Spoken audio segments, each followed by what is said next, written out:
and off come the nibs.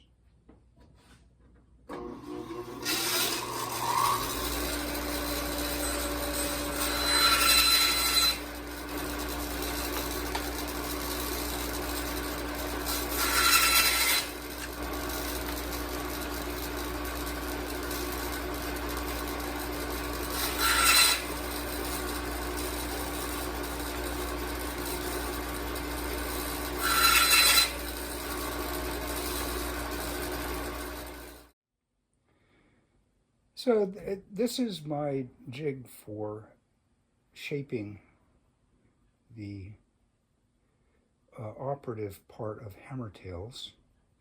And one of the techniques that has been used post-shaping is with a checkering file, which to me is just far too crude. The roughness of the result chews up back checks. And so what I do is I put on a fresh disc on my sander, and I have a very simple jig, just a piece of shop scrap with a nail on it. This nail is stapled to the pine block and is calculated to hold the shank parallel, so that the tail will be trimmed perpendicular to the shank. And it's simple but very effective, because the shank has this surface that is wider than the shank, and also because the hammer has flare in the bass section and the tenor section, that if you try and put it on something flat, will not turn out flat. So I need space beyond the jig for that flare to pass by, and support so that I can control what I do that has the shank going perpendicular to the disc. When I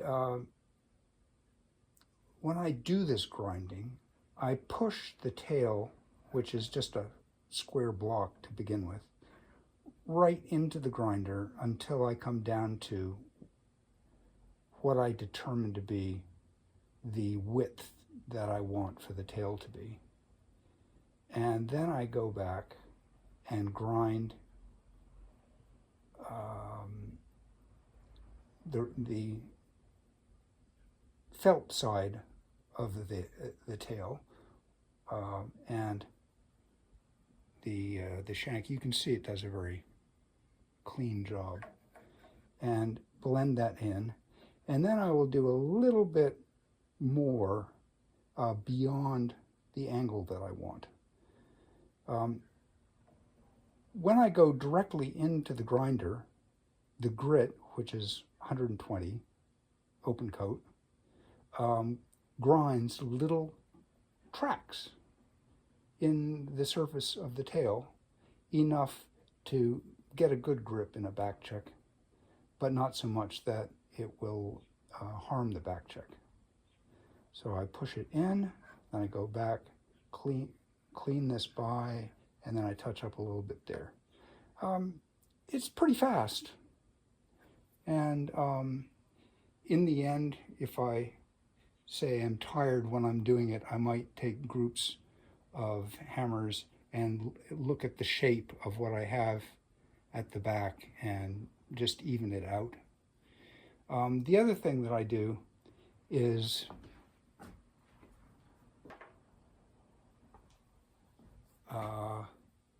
in my tapering, I've already pointed out that I taper more in the tenor than I do in the top of the bass than I do in the tenor, such that these hammers come out equal to each other in weight. And that means that the compensatory weight in the keys doesn't have a shelf. So like the base hammers being heavier, there's more lead that's needed. So you have this inertial drop off going from the top of the bass into the tenor. That disappears. And also just generally, the weight of the hammers being equal makes the voicing blend much better between the bass and the tenor. When I get done with my grinding, I have tails that have sharp edges on the one hand on either side of the surface that checks, and possibly a little sharpness down at the bottom too.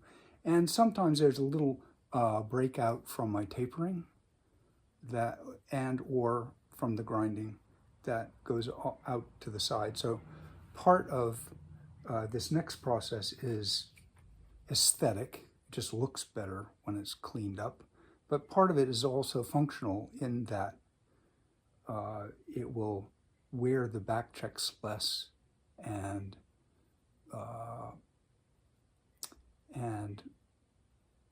bounce back into the back check more easily. So I just take a sanding block, whatever your source of sandpaper or file might be, the one of your choice, and I just soften the edges like that and like that. Sometimes maybe just make sure those two sharp points, I mean, it takes about, 10 seconds per hammer tail plus the trip to and from the table. So it goes pretty quickly and it makes a nice, neat job. And helps your work to just look professional. So